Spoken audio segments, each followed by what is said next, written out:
Sekudutshulwe kwabulawa abantu abahlanu eMlazi eNtshonalanga yeTheku. Sekungokwesibili kwenzeka isigameko esifuze lesi eMlazi esikhathini esingangesonto. Kwesokuqala kwadutshulwa kwabulawa abantu abayisithupha nokusolwa ukuthi sixhumene nombango wokushushumbiswa kwezidakamizwa endaweni. Intatheli yethu uSimphiwe Makhanya ubika bukhonha esendaweni yesigameko.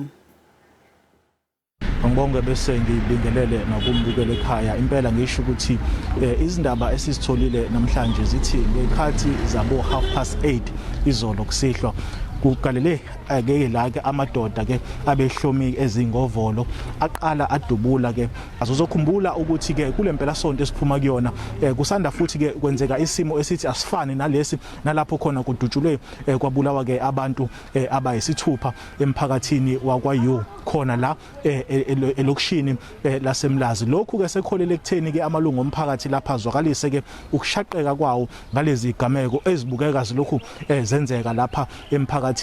Amalungu omphakathi azwakalisa ke ukungaphephi kwawo nokukhathazeka kwawo ngesimo esenzakalayo ke lapha endaweni yaseMlazi. Njengamanje ke imbangela yalokudutshulwa ke kwalabantu abayisithupha ibingakaziwa, kepha ke amaphoyisa ayaqhubeka ke nokuphenya lona lolu daba kanye nalolo lwangesonto ke kuleli esiphuma kulona. Umndeni ke sikwazile ukukhuluma nawo ke nongafunanga ke nokukhuluma ke kucamera washo ukuthi cha ushaqekile ngalesigameko futhi namanje usanemibuzo eminingi malungana nokuthi ngempela bekuyini imbangela yokudutshulwa kwalabantu ngesihluku kangaka abayisithupha kule ndawo esikuyona njengamanje lapha eMlazi kwa W. Kusho ukuthi njena la sekwenzaka insakavukela umcilo wesidwaba.